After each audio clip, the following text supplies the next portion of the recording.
What I want to do today is talk about desire, talk about sexuation. Sexuation is that term that refers to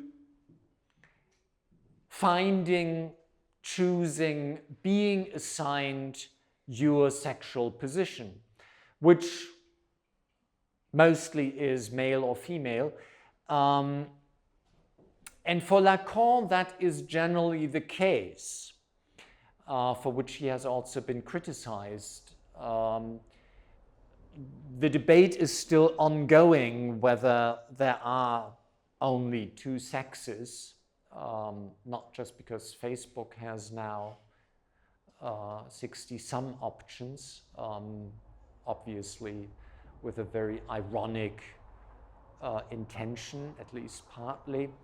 But already in the late 60s and in the 70s especially, the debate about the number of possible sexes began, partly as a response to Lacanian theory. And those of you who are familiar, for example, with Deleuze-Guattari, Anti-Oedipus, those two in 1972 do suggest that there are actually n number of sexes, so an infinite number of sexes, that there isn't just this opposite. But Lacan still sticks to a bipartite model. So we'll talk a little bit about that, and we'll talk about jouissance.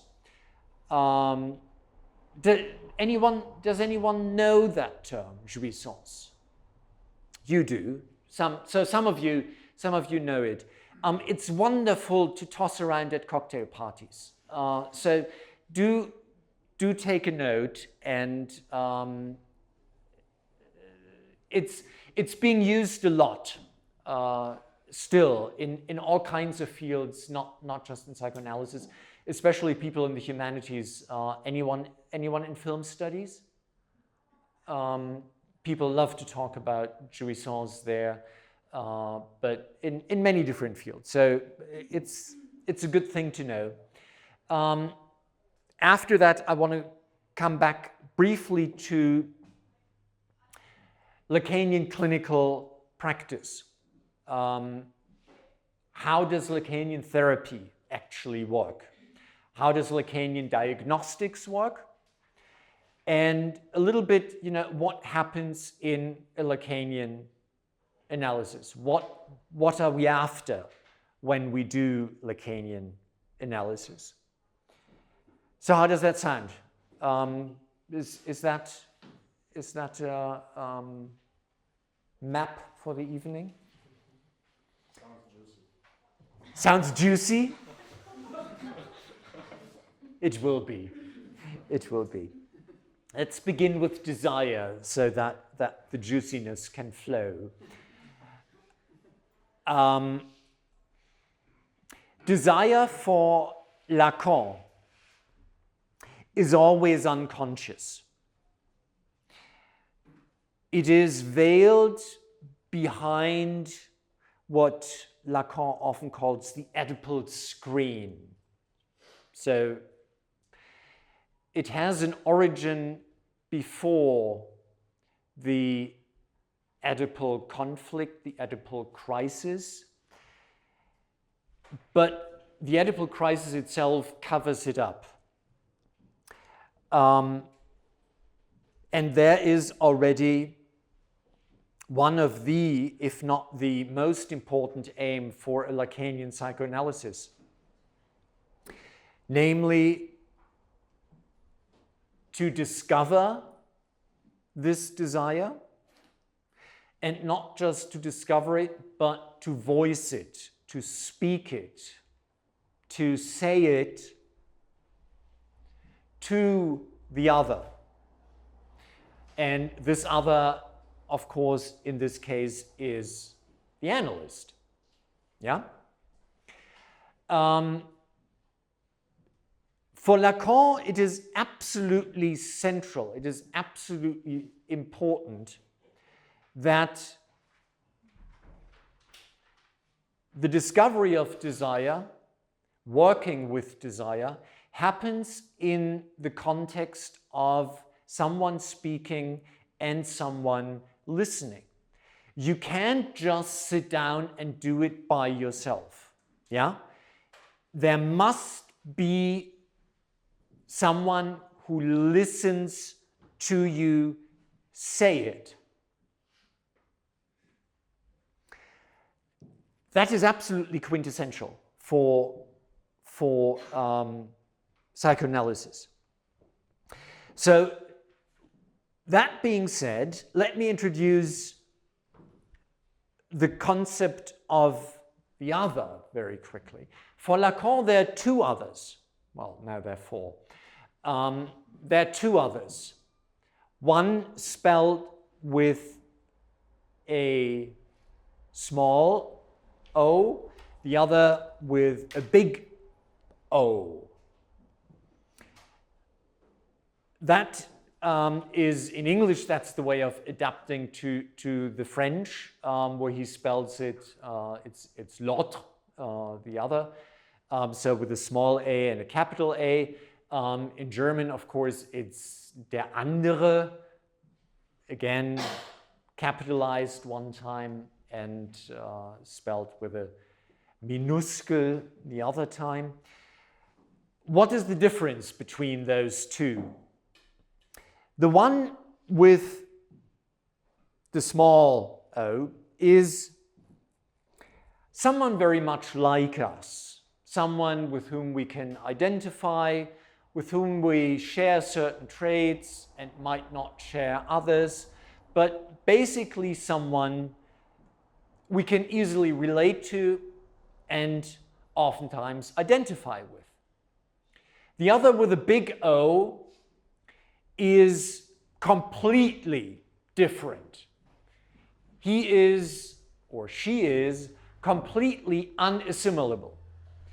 And those of you who were here when I spoke 2 weeks ago about heterology and Bataille, will remember that that was a very important concept for Bataille, that there is some other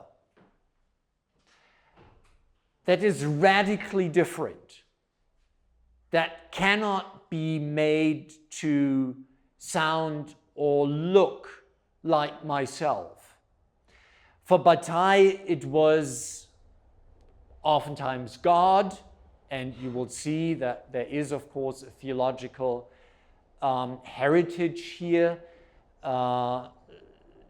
Those of you who have a background in theology know one of the definitions of God as the totaliter aliter. What does that mean? Totaliter? Huh? Absolutely, completely different, right? There is no similarity whatsoever between the divine and the human. And there is something that reverberates of this theological concept and the Lacanian concept of the other and Bataille's concept of heterology. The first other for Lacan is who?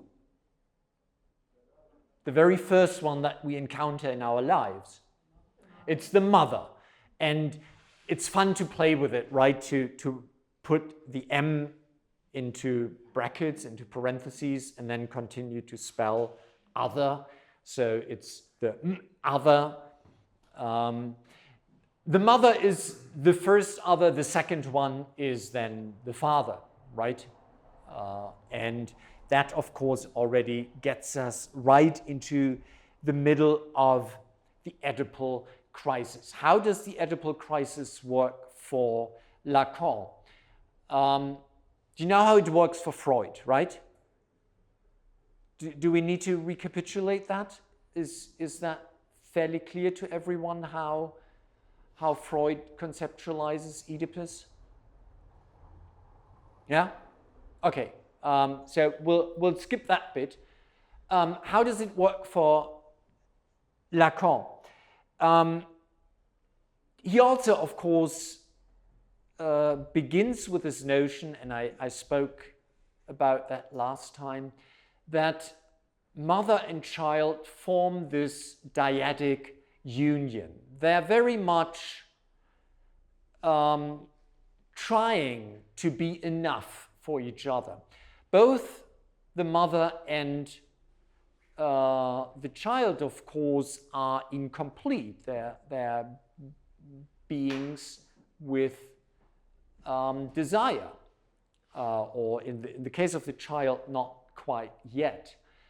So they try to form this dyadic union and be enough for each other, which doesn't work. The father steps in with the notion of castration. Castration for Lacan is not really so much the threat of cutting off the little boy's penis. Yeah? Freud still thought that this is a very literal threat, a very literal event. And Lacan no longer thought so. Castration for him was making clear to both mother and child that they can't have what they really want. And this not getting what you want opens up a gap, right? It opens up a hole. And that is where desire is located. Desire is this original taking away of the object of desire and leaving a hole in that place. What does the father offer instead? Well, the father offers the child language. And language is exactly that, of course, which moves from signifier to signifier. It moves from one word to the next along a chain. And this is the chain that is going to mark our entire life of desire. What we're doing is we're replacing one object with the next, with the next, with the next, all in the hope that we will eventually find one that will satisfy this original desire, this original lack that we're feeling. Now, you've heard enough about Lacan already to have a sense of the outcome of this. Do you believe that Lacan encourages us to have faith that we will find such an object? No, you're shaking your heads. No, it simply won't happen. Desire cannot ever be fulfilled. That means we have to simply live acknowledging that we will move from object to object, but we will never rest with any object. There will always be dissatisfaction in our life. There will always be the sense of this is not enough. And a psychoanalysis will not teach people how to actually find what they're looking for, because it doesn't exist. It will teach them to acknowledge that this being complete, being without desire, finding what we have always wanted to find, is an illusion, and that it is ultimately damaging.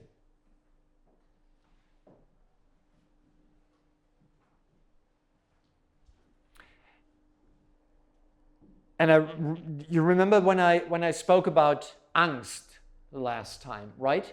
That Angst is that response that we have when we get all too close to an object of desire.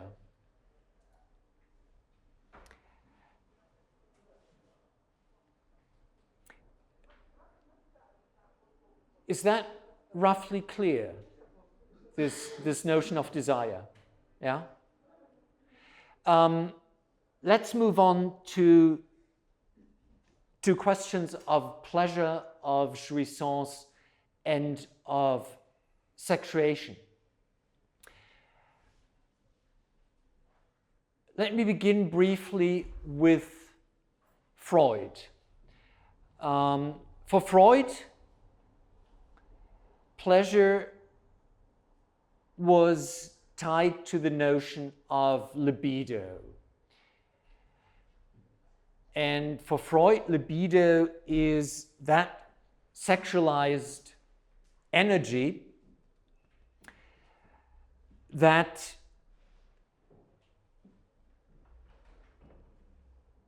makes us engage with the world in a very broad sense in the first place.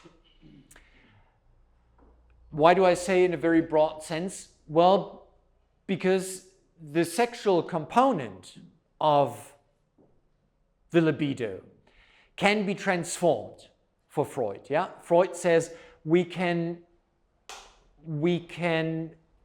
channel this energy into different expressions.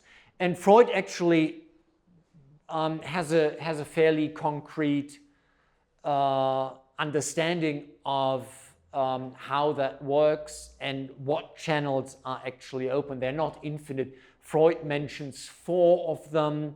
The most famous one, obviously, is sublimation. Sublimation for Freud meaning channeling sexual energy into culturally acceptable ways of expressing yourself. So any cultural product takes sexual energy and turns it into something that you can show on the street. Yeah? Becoming a physician, becoming an engineer, becoming an artist are ways of transforming your libido into sublimated ways of existing. There are a few other ways for Freud. One other is repression. You simply don't let it out at all. You decide to spend a certain amount of energy to keep it locked away, right? I'm not going to look at it. I'm not going to use it. But the problem with that is, of course, that you need excess energy, right? Repression always needs to find an energy source that allows you to keep things in the basement or in the storage room or neatly locked up, yeah? Because everything that is repressed has an energy charge to it, and this energy charge makes it want to come out, right? So you need constant energy in order to sustain repression. But that's something else that you can do with libido.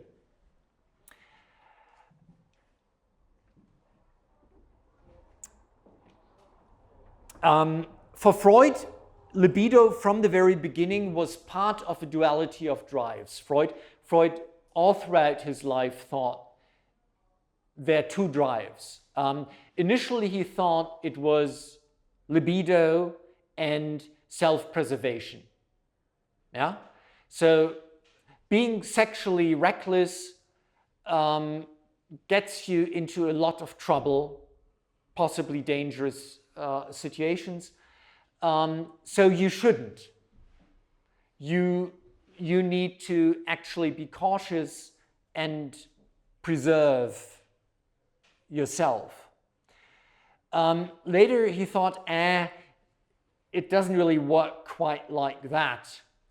That is when he had conceptualized the death drive, and then he saw those as opposing forces. On the one side, the death drive, on the other side, libido.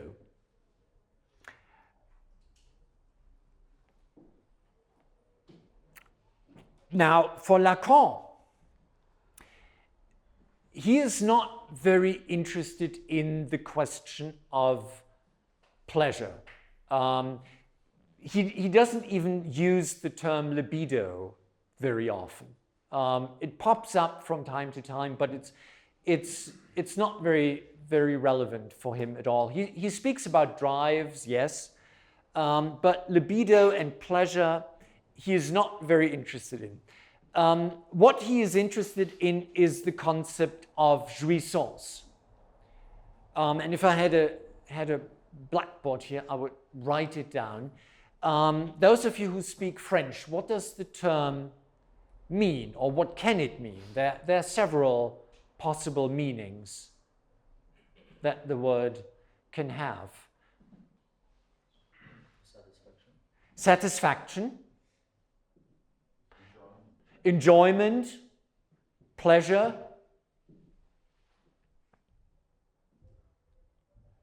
What else?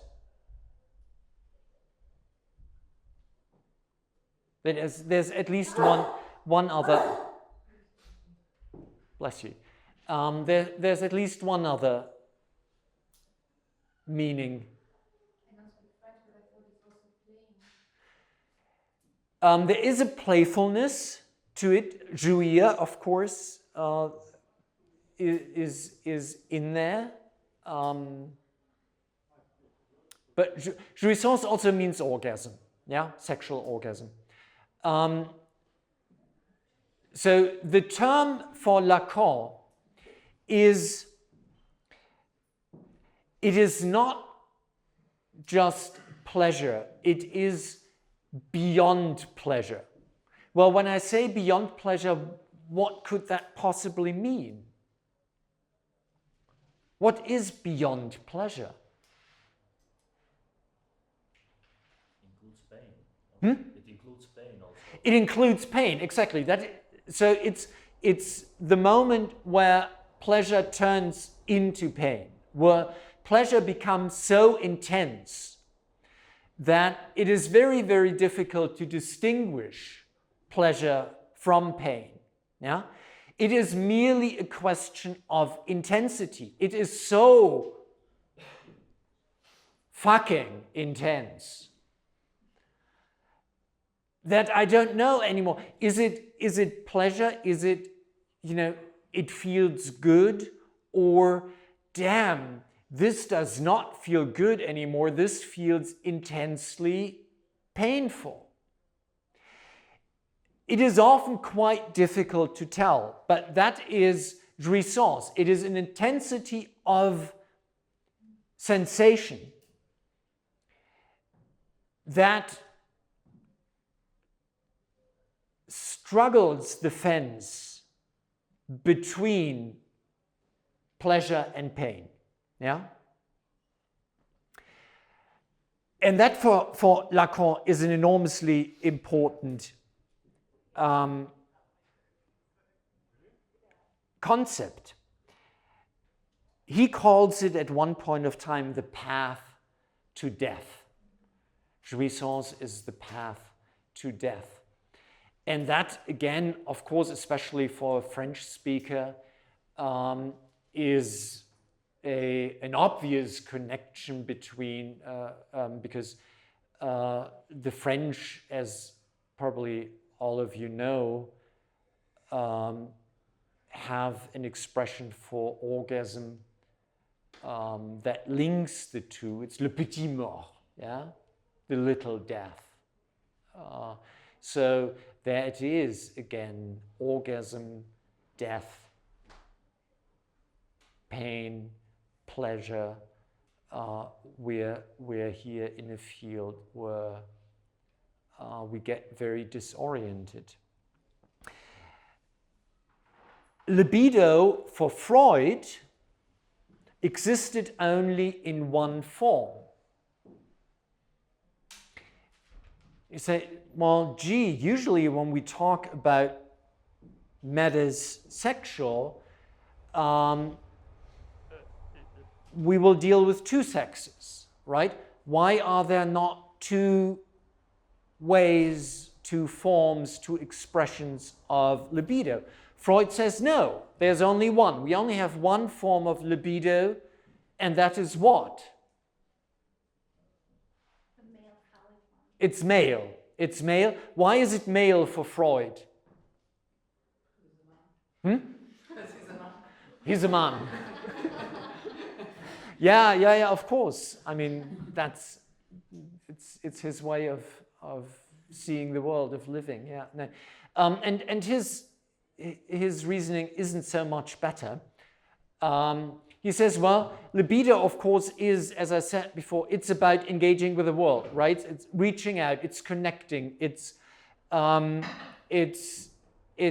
me and you, and me and the street, and me and the world at large. Yeah, it's always this junction. And for Freud, that is, of course, active, right? Me going out, me reaching out.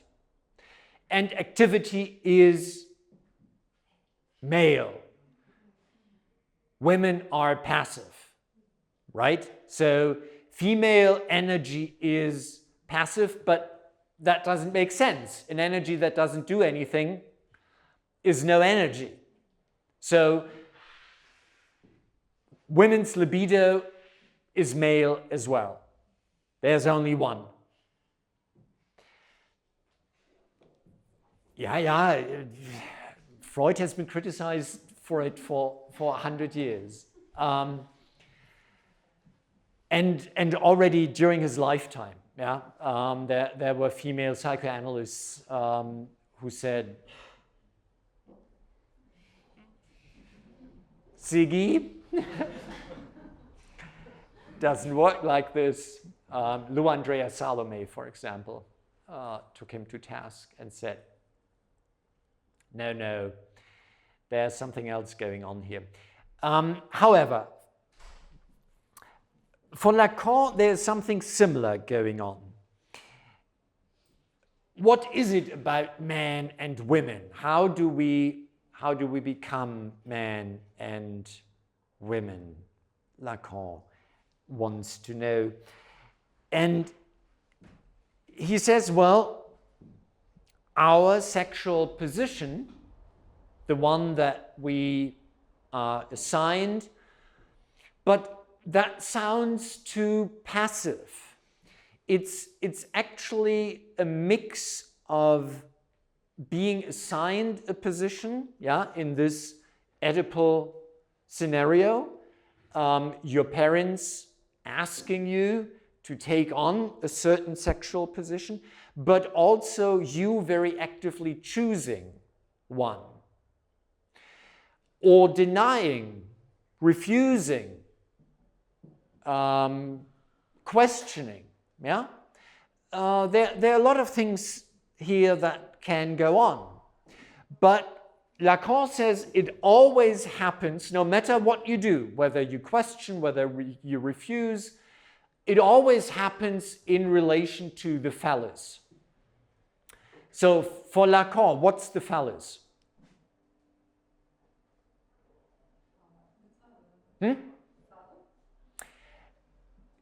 Yes, it's connected to the father. So the phallus for Lacan is not the penis. The penis is the male sexual organ. Yeah? When he talks about the phallus, he is not talking about that.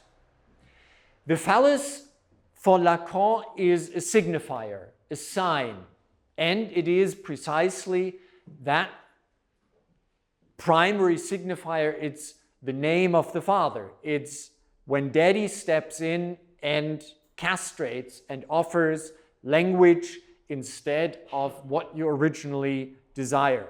That is the phallus, right? So how do you position yourself at that moment when you must enter the symbolic order, when you need to find a position in regard to the phallus?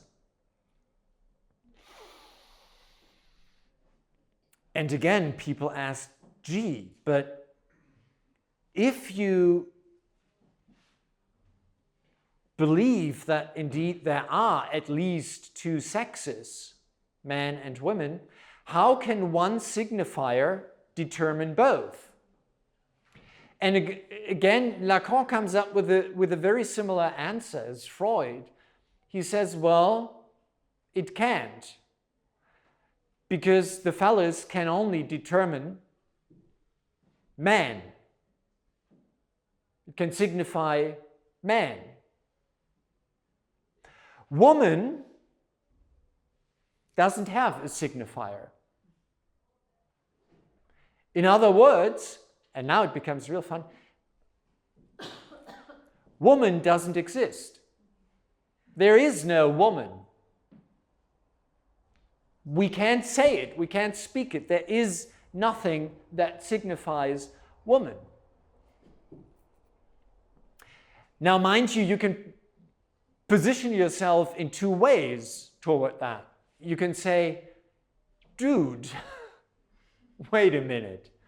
That is probably as chauvinistic, as patriarchal, as dominant and male and annoying as you can probably get. I mean, woman doesn't exist?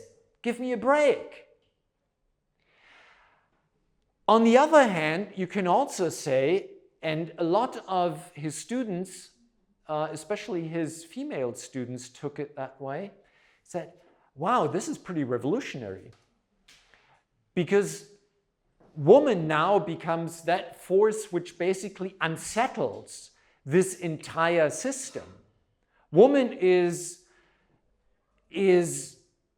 what cannot be boxed in, what cannot be defined as something. That's you, right? You have to be like this. You are like this. That's what's characteristic for you. No, there is no way we can say this is what woman is. So whereas man, in a way, is rather pinned down, rather boxed in, rather narrowly defined, woman is absolutely wide open. Yeah? So there is a chance here to not just see this as a highly chauvinistic view of taking something away from woman, but also possibly giving her a lot more freedom than, at least in a psychoanalytic context, she ever had before.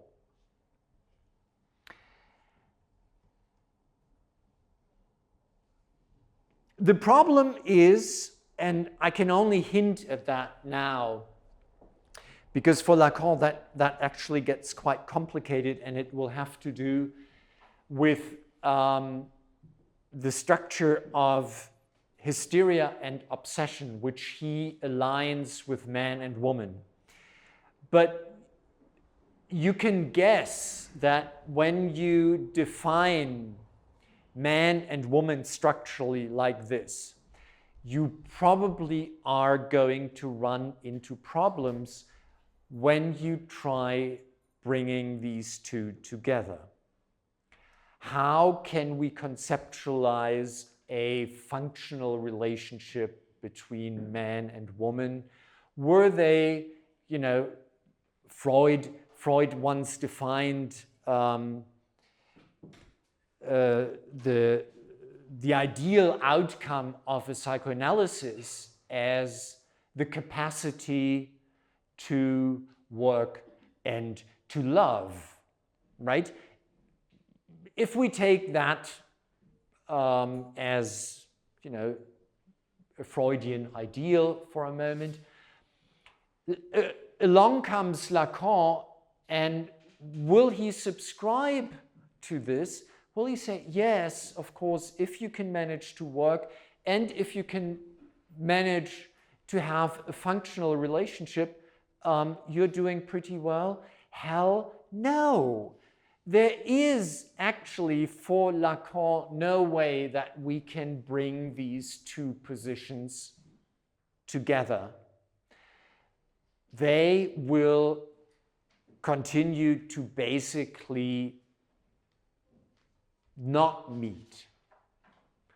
They will expect something from the other that the other cannot give, and they are willing to give something to the other that the other doesn't want.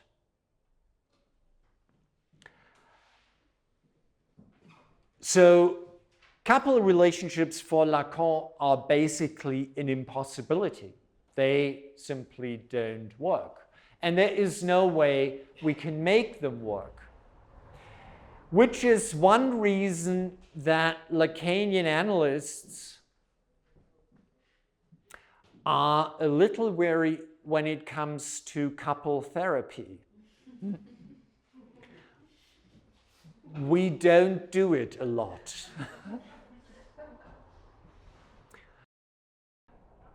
All right, let's talk a little bit about how does this look in a clinical practice. And I will begin by reading you two lists, two taxonomies. A taxonomy is a way of structuring a large number of simply existing things. The first taxonomy that I'm going to read to you is a way to put all animals into different classes or different groups. And of course, when I ask you how does that usually work, what are you going to answer me? What's the standard taxonomy of animals? Are there any biologists? Domestic and wild. Domestic and wild. You'll run into trouble fairly quickly, I would think, already with cats and dogs, because exactly, yeah. So you have, you know, all animals, and then you have mammals, and you have the vertebrates, and you have, yeah, the stuff that you learn in biology. So here's a different way of classifying all animals, and there are 14 categories. Number one, those that belong to the emperor.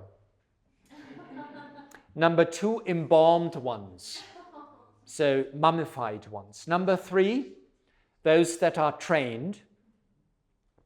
Number four, suckling pigs. Number five, mermaids, which also includes sirens. Number five, fabulous ones. Fabulous, not like you and me fabulous, but those that exist in fables, right? So in pedagogic tales in which animals are the characters. Stray dogs, those that are included in this classification. Those that tremble as if they were mad. innumerable ones, those drawn with a very fine camel hair brush, etc. Those that have just broken the flower vase, and finally those that at a distance resemble flies. Has anyone recognized the list? Do you know where it comes from? It's from a Borges short story and Foucault and the archaeology of knowledge. Yes. Foucault takes it and runs with it, and it is a Borges story. He himself claims to have gotten it from a translator of a Chinese text, but Borges usually does this. He claims that he's never writing and inventing anything. He just finds weird stuff lying around somewhere. It is a taxonomy that obviously is meant to puzzle us, that amuse us, that astonish us, that also is meant to question how do we actually divide the world into different categories. Now I'm going to read you parts of a different taxonomy, just parts. Let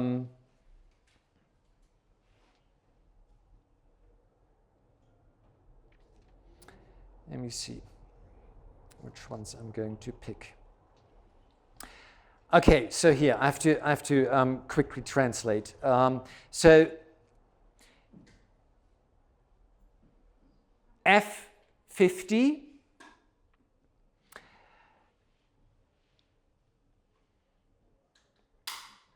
disturbances of feeding yourself. F51 non-organic disturbances of regular sleep. F52 non-organic disturbances of proper sexual functioning. F53 psychotic and behavioral disturbances in childbed, not otherwise classified. F54 psychic factors and behavioral influences of diseases classified elsewhere. F55 abuse of substances which do not induce dependence. F59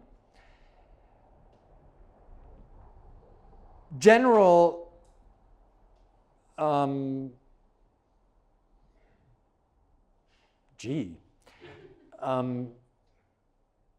general oddities of behavior with physically determinable symptoms and factors. And I could go on with this. Obviously, does anyone know what I've been reading from? Yeah, it is indeed the ICD, the 10th edition. The numbers probably gave it away. The ICD is the International Classification of Diseases, in which category F stands for all neurological and psychological diseases. So everyone who is in med school has to deal with this. Everyone who becomes a psychologist or a counselor or a psychoanalyst has to deal with this. It is a taxonomy, right? It tells us that this is how we're supposed to classify diseases. There are two of these books. The one that is used in Europe is the ICD. The one that is used in the United States and Australia and other countries like that is the DSM, the Diagnostic and Statistic Manual of Diseases. Both are about to be issued in a new edition. What is interesting is when you look at the history of these manuals, one is in its 11th edition, the other in its 5th edition. What do you notice? They get bigger, they explode. Yeah. So in the last few decades, we have seen an absolute explosion of diagnostic categories. And many a career, both in the medical and in the psychological field, has been built on getting your newly discovered disease into the DSM or into the ICD, right? So they're actually, especially when you're at a university and you have a chair for medicine or a chair for psychology, a lot of people really invest enormous time and effort. It's like lobbying, right? It's really like getting a product approved and sold to the public. People spend enormous amounts of money and time to get the boards to acknowledge that what they have discovered is in fact a new disease that merits inclusion in this manual. Once you've managed that, you're set. Yeah, you're famous. How does this generally work? Well, it works simply on the level of symptom or on the level of syndrome. What is a syndrome?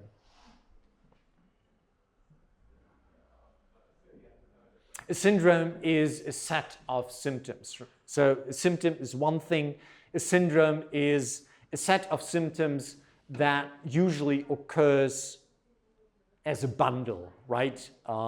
And often then you have these checklists. You have to have 8 out of 10 for at least 3 weeks, but no less than 10 days. Or you have to have 5 out of 10, but then at least for 6 weeks nonstop. And then you can be classified as having this disease. Lacanians are horrified, obviously, by that. Why? Because we believe that there are 2 levels.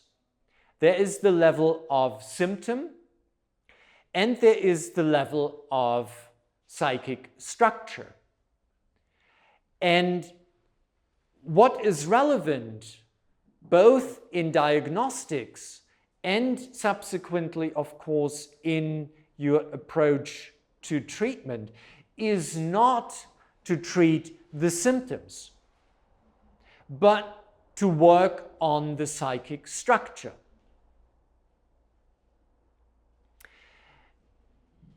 In other words, we don't care much about the number of symptoms or whether they multiply or not. What we care about is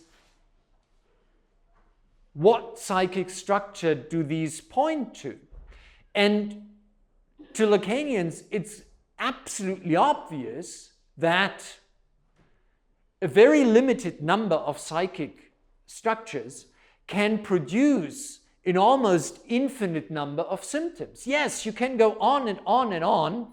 In fact, our psyche is set up in such a way, our psyche is very tricky and very resourceful. When you work on the level of symptom,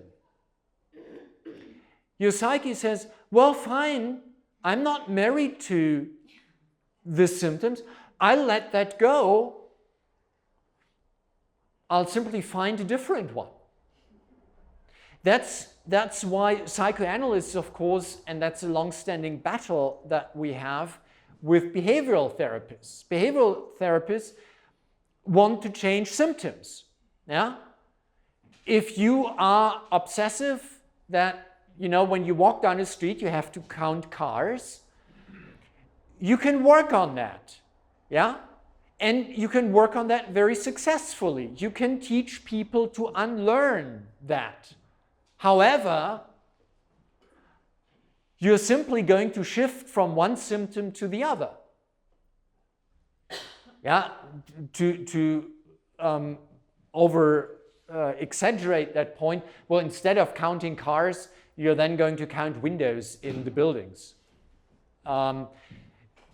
What have you achieved? You have achieved absolutely nothing, right? You have managed to change symptoms. So, for Lacanians, how does this process of diagnosis actually work? What are the categories with which we work?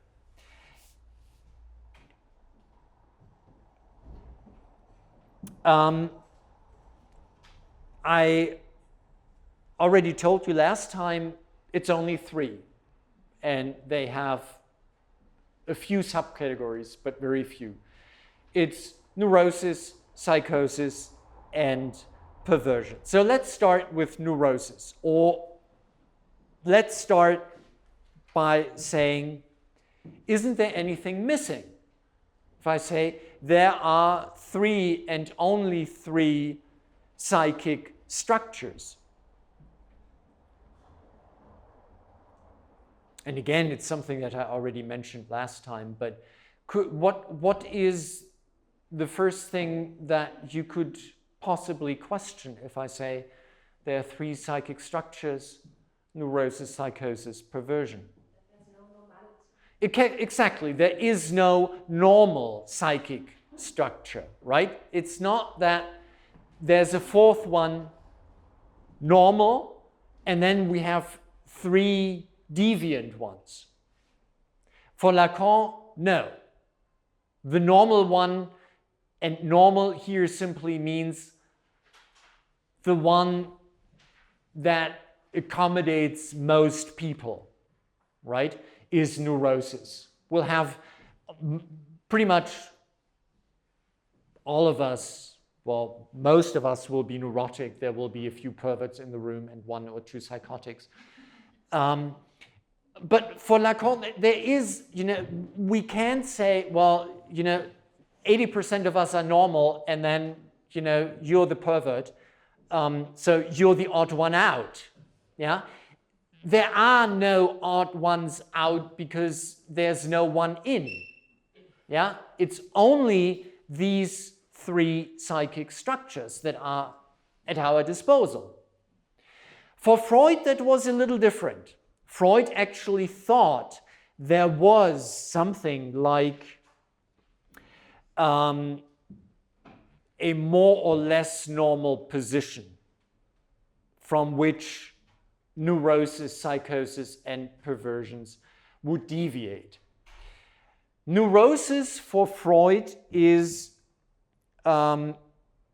as many of the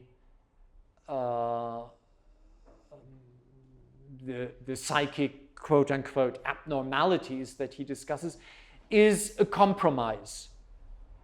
A symptom mediates between a repressed desire, something that you really want, and the fear of the ego to acknowledge that desire.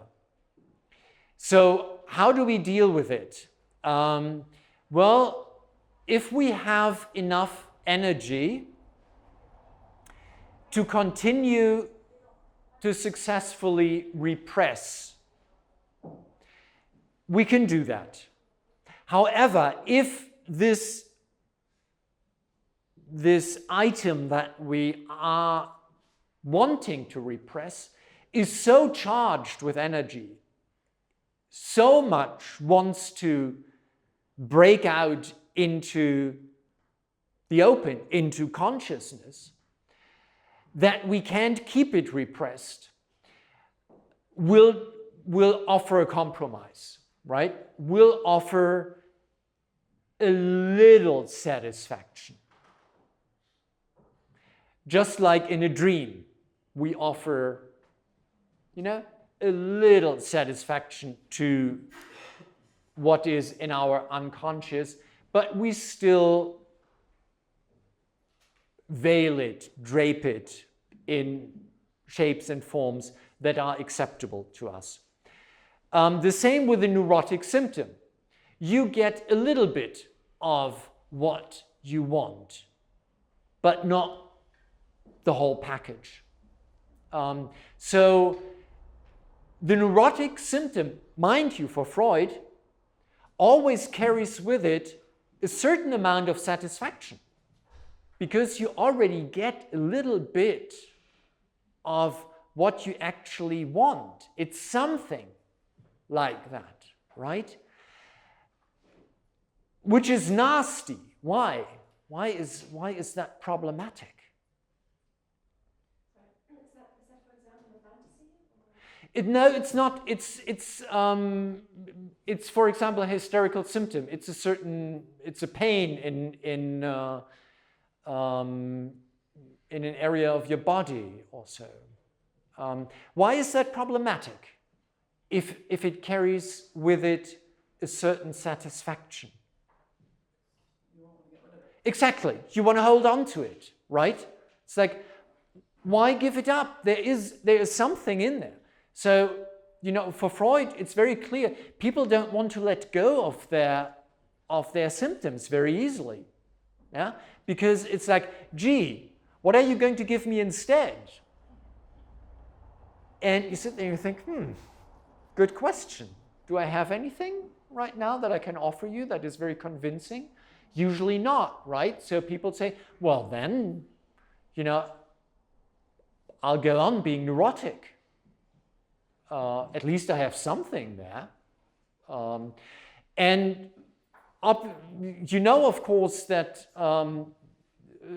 most people come into analysis, or at least this is the classical Freudian view, most people come into analysis only at that point where their symptom doesn't quite function anymore, where the unpleasant effects of the symptom somehow have grown, and the satisfaction that they derive from the symptom has weakened a lot. So what do they want from you? Change the symptom to a better one. Either change the symptom or bring it back, right? Bring it back to that state where there was this good balance of, being annoying, but also bringing satisfaction. Get me back to that stage. Not get rid of the symptom. Yeah, just make it work again. Somehow it doesn't work for me anymore. My neurotic symptom is out of control, but make it functional. Make me a functional neurotic. Right now, I'm a poorly functional neurotic. So that's what people want, Freud says. Yeah, and that is, of course, why it's so difficult initially to get them to even want to get rid of the symptom. Can you give a concrete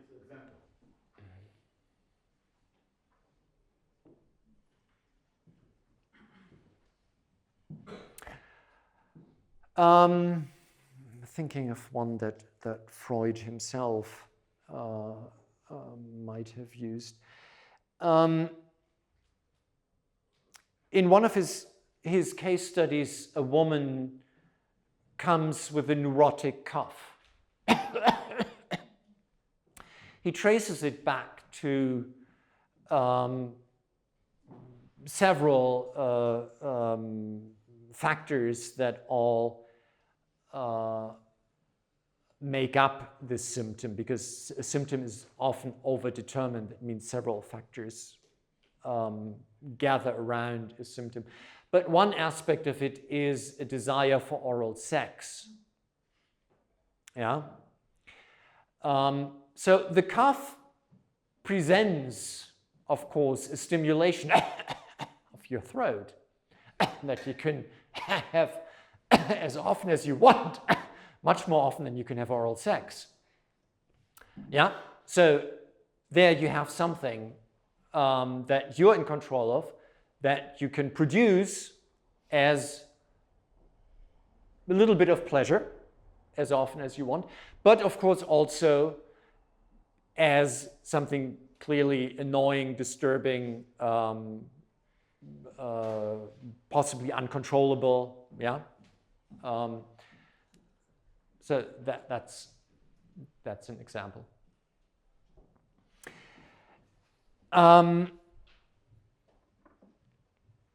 How does neurosis work for Lacan?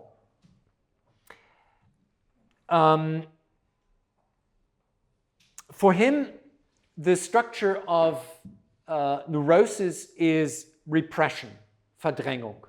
Yeah, and he's very close to Freud here. He says the structure of neurosis is a question that we carry around with us, and there are two big versions of neurosis. One is hysteria, and the other is obsession. Both have a unique question assigned to them, something that we are completely insecure about. In the case of hysteria, it is the question, am I a man or am I a woman?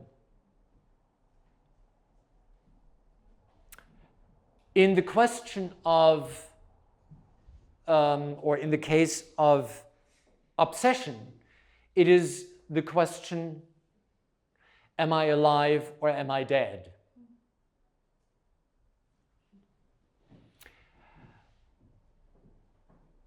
And for Lacan, this becomes very important also to diagnose early. The question of, and I can only point toward this, the question of hysteria for Lacan is aligned with the female position, with woman. Hysteria is something that is very typical for women. And the structure generally is to deny your own desire and to attempt to guess at the desire of the other so that you can fulfill it without becoming yourself the tool of fulfillment that you refuse. So that's one reason why this interaction between men and women never works.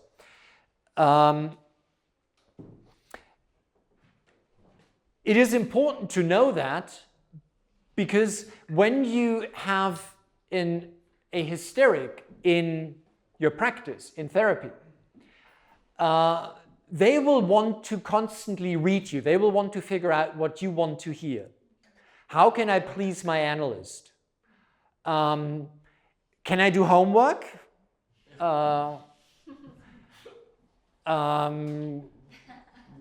If your analyst is an academic, have you written anything that I could read?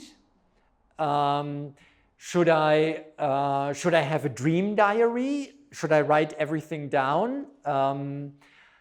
What do you want me to say? Right? They constantly want to make the analyst happy.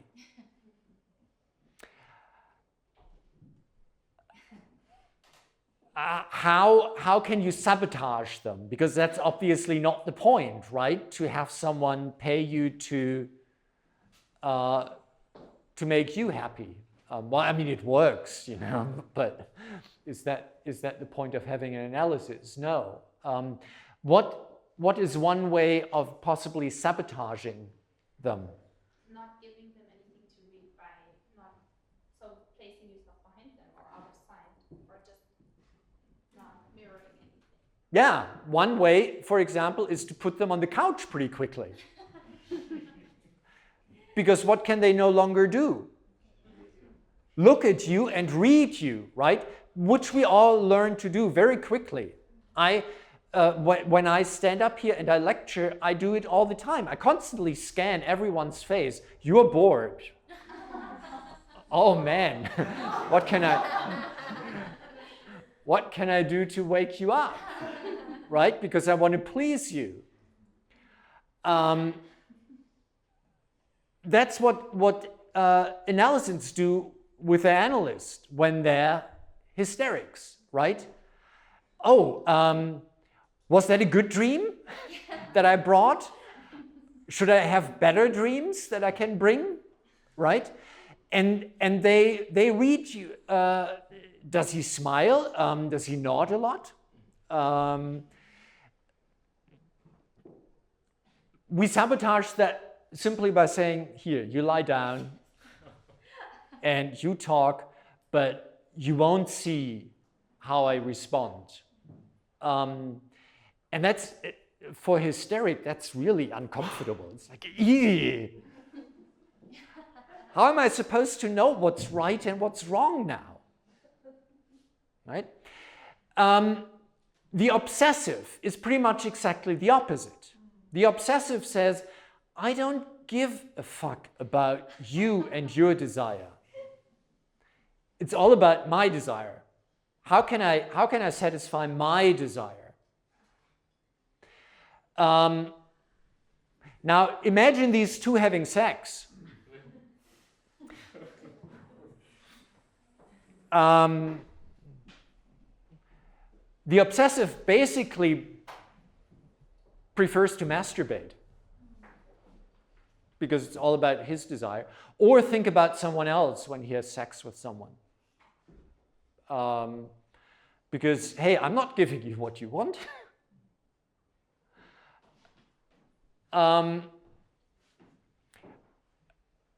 When an obsessive comes to you in analysis,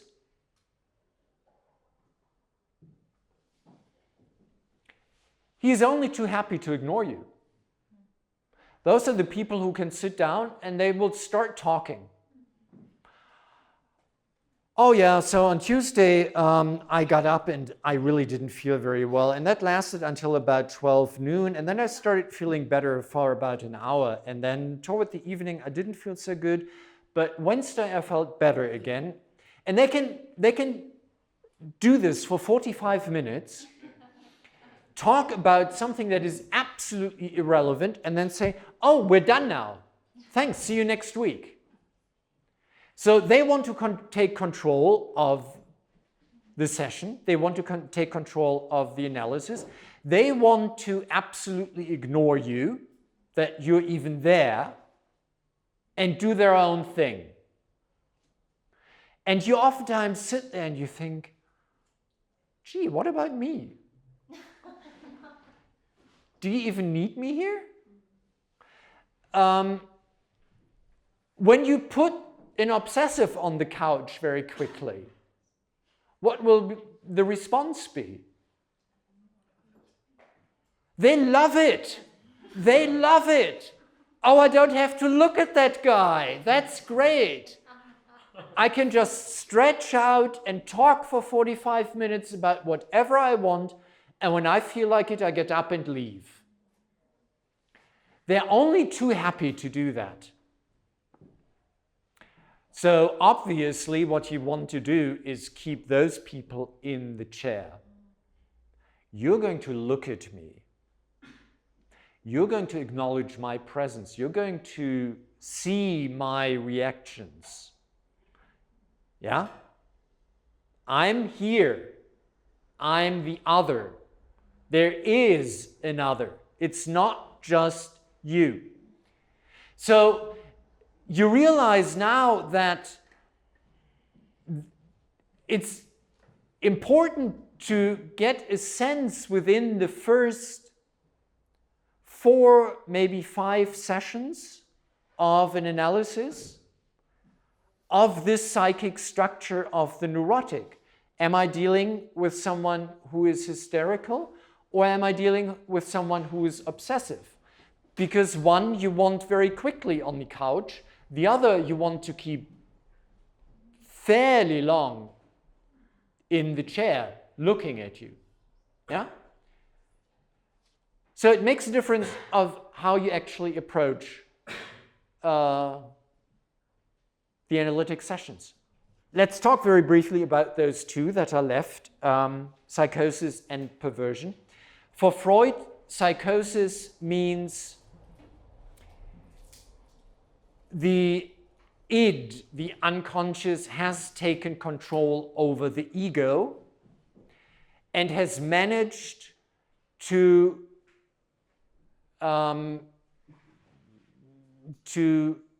sabotage the reality check of the ego.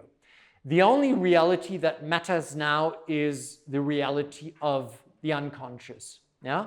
So the id builds its own world internally and no longer has a reality check against the outside world.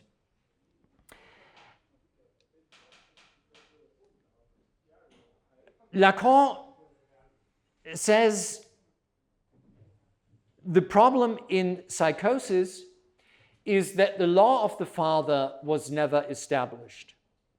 He calls it foreclosure. The symbolic chain has not been accepted as a replacement for this original desire.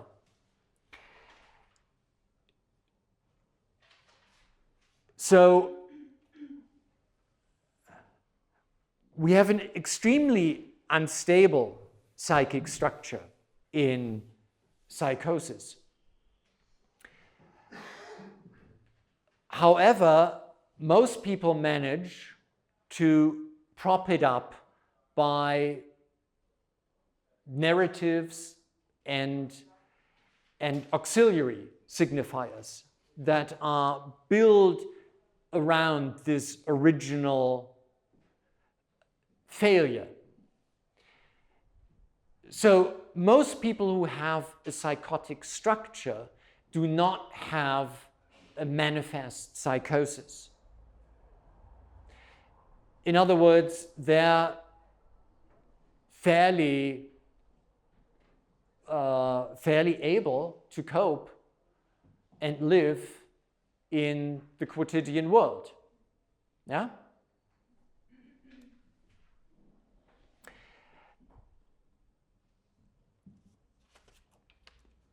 What happens in the psychoanalytic work with psychotics is that it only takes place in the case that the original construction that the psychotic came up with, him or herself, has for whatever reason failed. It has broken down. Oftentimes because some well-meaning other therapist tried to tell people that, this is not how reality works. You're not the Prince of Egypt. You need to get over that notion. And for that particular individual, being the Prince of Egypt was exactly what allowed him to function. And when they're being talked out of that, it's like, wait, I'm not? Well, what am I then? This whole construction falls apart. And then what you have is a psychotic break. A latent psychosis turns into a manifest psychosis. And when you're at that point, of course, oftentimes, not always, sometimes a psychotic is able to somehow recreate a narrative, a structure that allows him to stabilize again, but oftentimes not. And that is the moment when some kind of outside help is necessary in order to get back to some form of stability. Yeah? But what the analytic work in these cases generally is restricted to is indeed helping the psychotic to find some kind of auxiliary, supplementary structure that allows him or her to continue functioning. Yeah? However mad this structure might seem, right? Reality check is of no relevance here whatsoever. It's really a question of pragmatic functioning.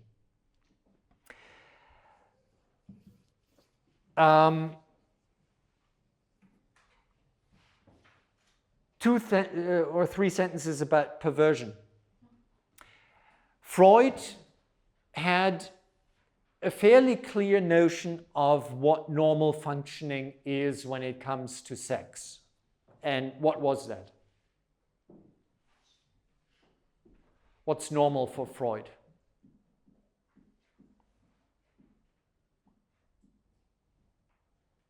You're already all so far removed from that you have no idea. I'm glad to hear it. What's normal in what sense again? In what does Freud what does Freud consider to be normal sexual behavior? There are a number of criteria. Huh? So it has to be a partner of the opposite sex, and more so sexually mature, otherwise no children, right? So we're talking someone who has reached sexual maturity. No, monogamous. You can have normal sex with, a string of partners. So, but Yeah, genital. it has to be genital. So, mature, absolutely. So it has to be genital. In other words, the penis inserted into the vagina. What else? Not related. Not related. Yes, of course, yeah. Not related or not too closely related, yeah. With cousins, it gets iffy. It has to lead to orgasm, yeah. So, in other words, Freud says it's okay when you have sex to, look at the other person a little bit, yeah, but not too much, because that would be a fixation on the scopic drive, right? When you really get off it looking, that very much already goes off into voyeurism, right? Just wanting to look. It's okay to touch a little bit, but again, don't get stuck there, right? This whole petting for hours, that's not normal, healthy business. It's okay to kiss and lick a little bit, but, trying to derive sexual satisfaction, for example, from oral intercourse is also a fixation. And anything that includes toys or the anus or violence is very clearly deviant. Yeah. So Freud had a very clear notion of what perversion was all about and what normality was all about. I'm giving you a bit of a caricature because actually Freud is much more problematic than that. He does have, when you read very closely his writings on sexuality, he does actually have a notion where in the end he says something like sexual arousal is any kind of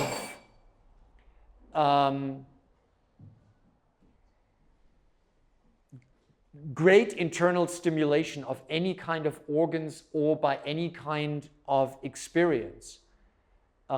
So for Freud, for example, riding the train was sexual.